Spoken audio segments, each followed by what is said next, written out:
Yeah, let me ask you, you were unhappy over how the Chinese balloon, which also flew over Alaska, was dealt with by the administration last week. Are you satisfied with how today's object was handled? I think there was a level of precision and identification that was necessary and important to successfully take down this unidentified object. I understand that we're perhaps dealing with different entities here.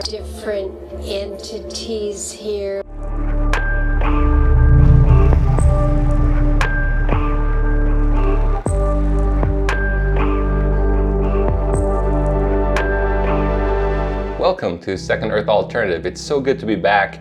We have a really big episode today because apparently there were 3 UFOs that were shot down.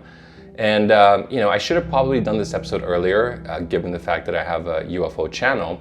But the reality is that given the world conflicts that are happening and the possible World War III implications, it's really giving me some hesitation because look, I'm the kind of guy who always, anytime there's a UFO case, the everyday skeptic, even the everyday scientist, everyday person, will always skew away from the alien hypothesis, the extraterrestrial hypothesis. And I'm always the guy who kind of leans towards the extraterrestrial hypothesis because I take into account the cultural context, meaning have these objects been witnessed only in modern times or have they been witnessed in the past? Do they have technologies in the past? Are they the same type of objects that we're seeing perhaps in Renaissance paintings or paintings like the Baptism of Christ by Art the Gelder? So this is what bothers me so much about this argument is that so many people start thinking, oh, UFOs, it's modern technology, there could be some kind of like secret technology from some kind of adversary. And this really kind of bothers me because the reality is that we can't look at this phenomenon from this telescoped, oh, let's just look at everything that's happening right now. We really have to kind of look at it in a more general sense and look at it in its entire historical context. And when I say entire historical context, I mean, we can go back almost 40,000 years. For example, when the Aborigine Australians were claiming that they saw these creatures called Waginas. Why is it that these Wagina gods that came from dream time just happen to look identical to gray aliens? Why is it that the Ant people from the Hopi Indians happen to look like gray aliens? Something we've discussed many times on other episodes is why is it that Anunnaki, which is the term that Sumerians give for those who came from above or those who descended from heaven onto earth, why is it that Anunnaki is the same word that the Hopi Indians is using to call their ant friend? Because in Hopi language, Anu means ants and Naki means friends. So they're literally using the same word. And look, this is actually not that uncommon. For example, the Sumerians, their deity, their primal deity is called Namu, spelled N-A-M-M-U. If you look at the Dogon culture from West Africa, they had mathematical, metallurgical, science knowledges as far back as the Sumerians. Their primal god is called Nomo, N-O-M-M-O. So the idea that these terms tend to be shared between cultures is not that uncommon. And I think it actually kind of evokes a clue as to what this phenomenon might be, which is it's a universal phenomenon happening with various different cultures that, despite having different languages, seem to have similar terms for the same phenomenon. And if you didn't know, the Dogon people claim that their knowledge came from these sky gods that came from the Sirius star system. They also claim that the Sirius star system, which happens to be worshipped by the Egyptians, had 3 stars, which it wasn't until 1994 that was published in an astronomy journal by a previous NASA scientist that they realized that Sirius might actually have a 3rd star. So these are ancient people with highly sophisticated knowledge that they said came from these beings from other skies, happened to get the solar environments of a distant star 70 years ahead of NASA. This to me is like, if you're a skeptic, like, where are you looking? Like, these cases deserve so much more scrutiny. And so this is why I always lean towards the alien hypothesis, because I do look at the phenomenon in a more general sense. Which comes to this episode. So apparently there are 3 balloons that were shot down. I guess at least one of them, China claimed it was their balloon. And then you have these three objects that were shot down in the Yukon region, in Alaska, and over Lake Huron that seem to defy all common sense of what a weather balloon is or any terrestrial object would be.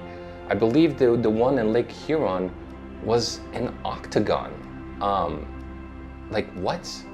Like an octagon that has apparently no propulsion system, and apparently they couldn't detect any kind of signal coming out of the object. So if it was communicating, they sure don't know what kind of technology they're using to communicate. But there is something to consider here, having said all of that. And that is that there have been UFO crashes before in our history. The two most modern ones would be Roswell and Virginia case. And what is common between the Roswell and the Virginia case? Well, it's that they actually had occupants. So it wasn't just that the object was shot down, but there were actual beings that were discovered. Now, I'm still not sure if in the Roswell crash some of the beings were alive or not, but certainly in the Virginia case, we had some of these beings literally running around the town, scaring the shit out of the people. So that's one huge difference about the UFOs that are happening right now, is that the UFOs that are being shot down in Yukon, Alaska, and Lake Huron, they don't have occupants. If they did have occupants, then the Biden administration and the government wouldn't be saying that we don't know what these are. But then again, it's so hard to trust the governments. You know, all of this I take with a grain of salt. Whatever the government tells me, I just kind of have to keep my mind open as to the idea that maybe they're lying to me. I don't know. So I want to go over this article and kind of delve deeper into this topic. So on this article on The Conversation, it says, what is a UFO? The US shot down 3 mysterious objects as interest and concern increase over unidentified craft.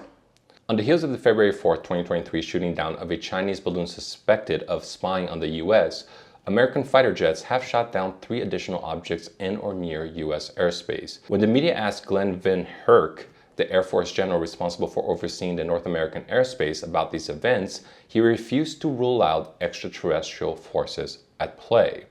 This is very interesting because if the US government is not playing some kind of intelligence operation against the people, it would be very easy for them to say, no, it's definitely not extraterrestrials.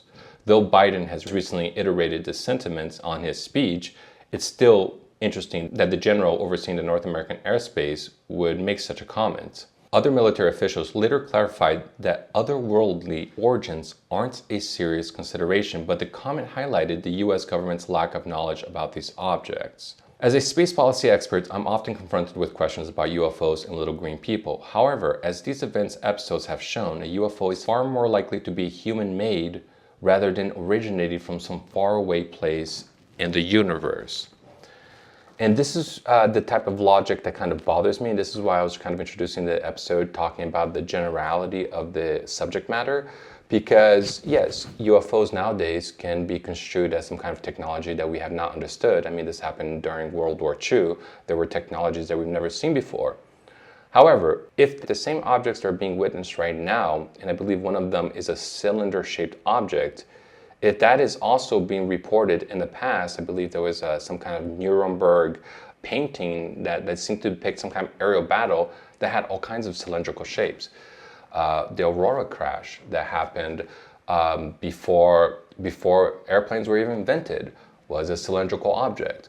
The object that apparently hits in the Virginia case was a cylindrical object. If those are the same crafts that are being witnessed right now, we have to look at the general phenomenon, not just the idea that right now in these modern times, seeing an unidentified object is more likely to be human-made than some faraway place. So what does UFO mean? Unidentified flying object, or UFO for short, is a term that has historically been used to describe aircraft that aren't easily identified or explained. The modern UFO craze in the US dates in the late 1940s and early 1950s, coinciding with the development of new technology like rockets and missiles. Rockets were invented in 1926.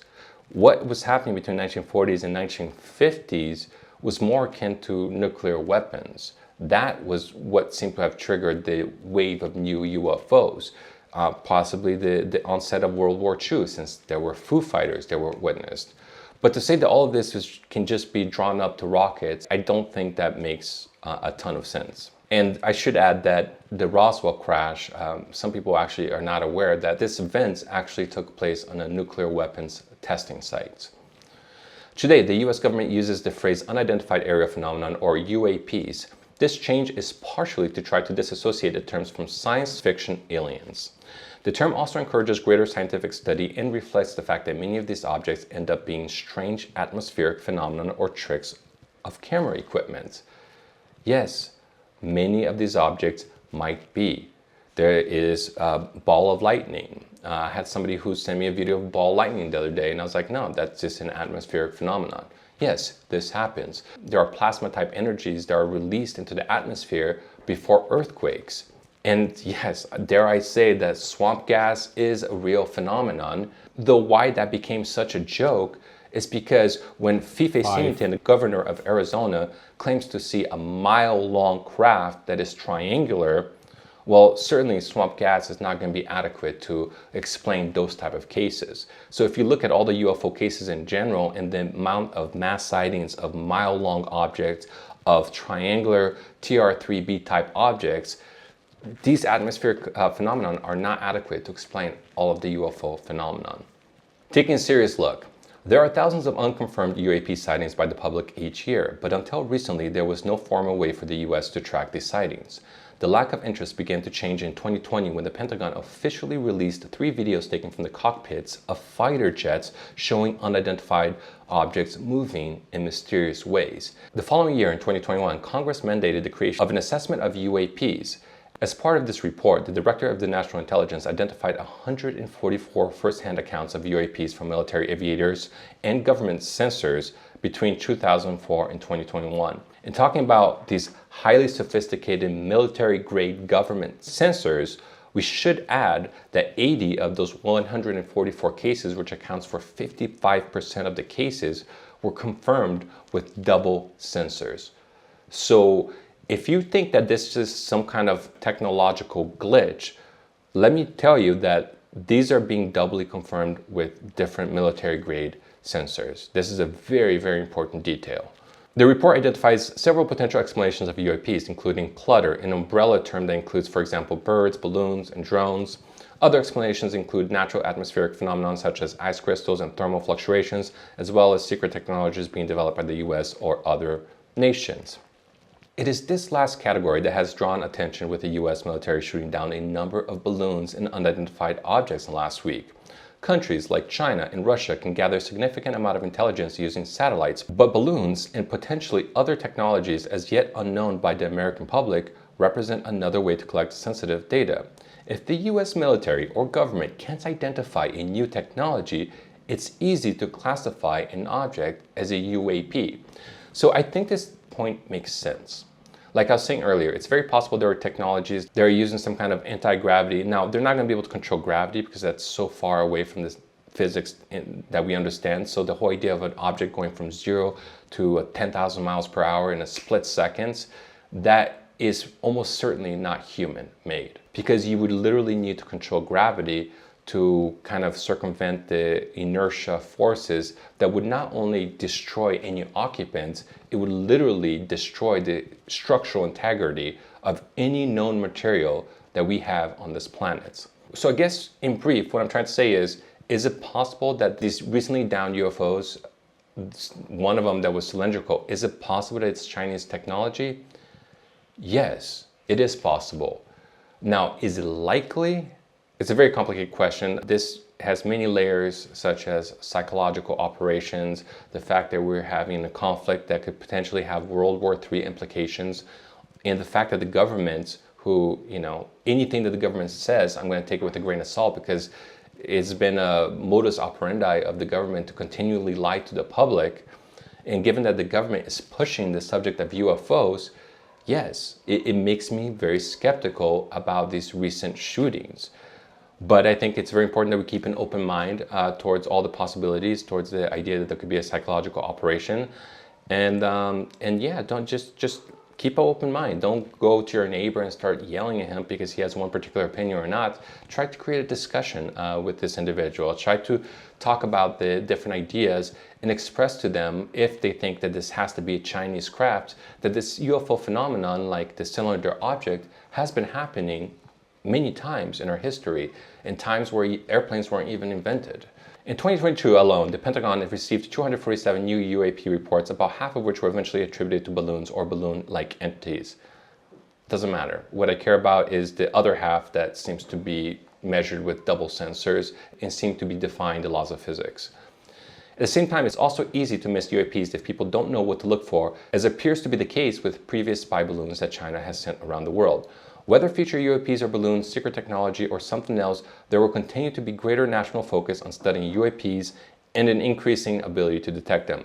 It's likely that reports will continue to pour in and US aircrafts will keep tracking them down. Yeah, look, this is just one perspective. I think that the author is telescoping her perspective as if all UFO cases are just the modern cases that are being seen right now. It doesn't open up much conversation when she only focuses on that particular idea that these have to be Chinese technology. So just to give you a sense of what the objects were like, here are the three objects that were shot down that seem to have strange propulsion systems. It says here on February 11th, US F-22 shoots down cylindrical object over northern Canada, the Yukon region.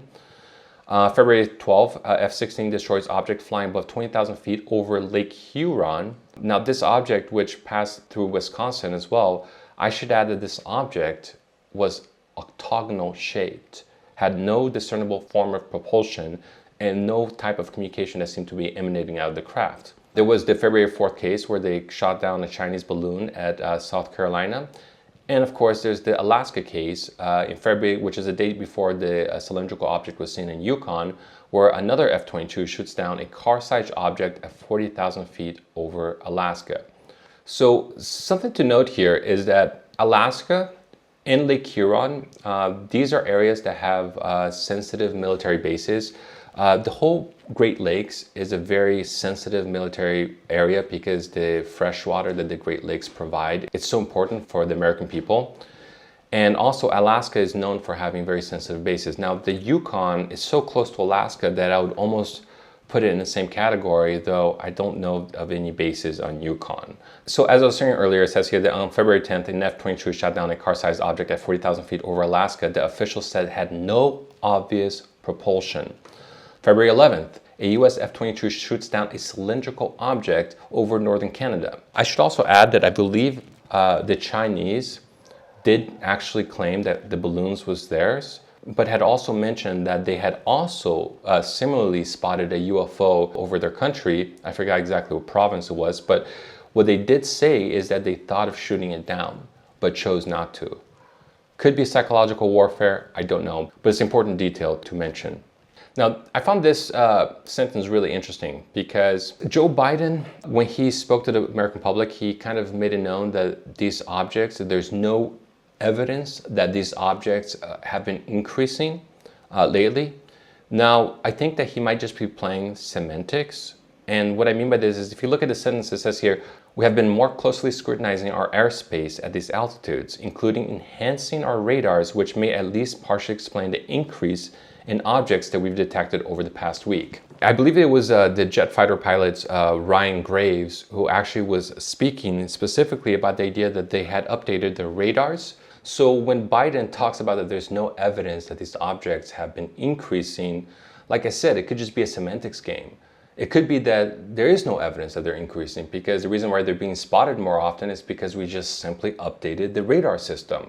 It's not that these objects are suddenly appearing more, it's just that our ability to see them have increased. So then when I jump into this Los Angeles Times article that says Biden says 3 downed objects were probably tied to scientific research, it says here, we don't yet know exactly what these objects were, but nothing right now suggests that they were related to Chinese spy balloon program or that there were surveillance vehicles from any other country. So if these are not aliens or extraterrestrials, as Biden seemed to imply or almost explicitly say in his address to the American people, and if there's no evidence that these are Chinese spy balloons and there's no evidence that these are surveillance vehicles of any form, then what the hell are they? Are they some used car salesmen who just released their balloons, and now the US Navy, of what is probably the most powerful militaristic country in the world, is not able to recognize a balloon? So the idea that this is some kind of scientific research, why? Like, what are you talking about? Like, are you talking about like scientists who just suddenly out of nowhere at this exact moment in time decided to do research on these anti-gravity type of propulsion systems, which doesn't exist because no physicist has ever discovered how to harness gravity. So the only thing these objects could be utilizing is some kind of electromagnetic fields. I think Michio Kaku, in his book, The Physics of the Impossible, suggested that perhaps sometime in the near future, scientists will figure out how to levitate objects using Earth's own electromagnetic field to repel against the object. However, when I went to Quora.com, is it possible to use Earth's magnetic field for levitation? The consensus seems to be that the Earth's magnetic sphere is a little bit too weak. It's not just a little bit, it's way too weak to create a viable form of propulsion that could lift a craft. So to say that I have an idea of what this technology could even be, it just doesn't make sense to me. And it seems very embarrassing that a president of the US would admit that the objects, as it says here, does not pose any national security threats, may have been recreational or tied to research institutions, and we just shoot it down and still we don't know what it is. And this is something else that I should mention. I forgot to highlight this in an article, but apparently these objects that they shot down, these UFOs, they don't seem to be able to find the debris. Like, why? Why is it that you shoot something down and suddenly you're not able to find the debris? Or is there some kind of sensitive nature to the materials that they're gathering, so they don't want the people to believe that they're gathering perhaps extraterrestrial materials? Maybe they're even occupants and they're just not telling us. I don't know. This is all very confusing to me. This is the reason why it took me so long to do this episode. So my final conclusion is simply this. The US government lies all the time. Like I said before, it's part of the modus operandi. Could this be some kind of Project Blue Beam buildup? I mean, we've made an episode about the possibility of Project Blue Beam, and given that this is kind of like a trending topic on Twitter, this is also an idea that we have to explore. That maybe they're just kind of trying to desensitize the people to the idea that there are strange crafts flying in our skies, so that eventually some kind of staged false flag type events can be created by the New World Economic Forum to kind of save the world, essentially. You know, let's say that the world's about to erupt in World War III. Nobody wants that. And then here's this group, and then suddenly these UFOs appear out of nowhere right before World War III happens, and then this group says, oh, they're aliens, but we took care of the issue. It's like the whole idea of creating a problem and then giving the solution. Yeah, so I do think about that possibility. But I think it's very strange that Biden would just say that they could be recreational. That doesn't make sense. There's nothing about that makes sense to me. Now, could this be some kind of foreign Chinese technology? Yes. Maybe before like a war type of scenario, yeah, I guess it's possible. There's just so many conflicting informations. It's really difficult to define exactly what's going on. You know, are we dealing with some kind of psychological operation? Why are these objects having no occupants? Why are these objects having no propulsion system? Why is one of the objects octagonal? Why is one of them cylinder and then being the same shape as so many other UFOs? And if there are UFOs, why are they even disclosing it to the American public? Why don't they just keep it a secret?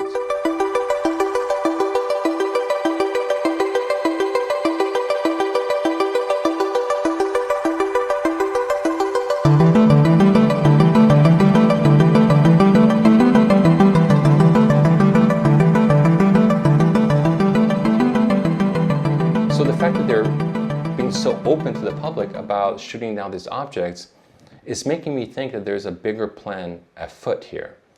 What it is exactly, I do not know.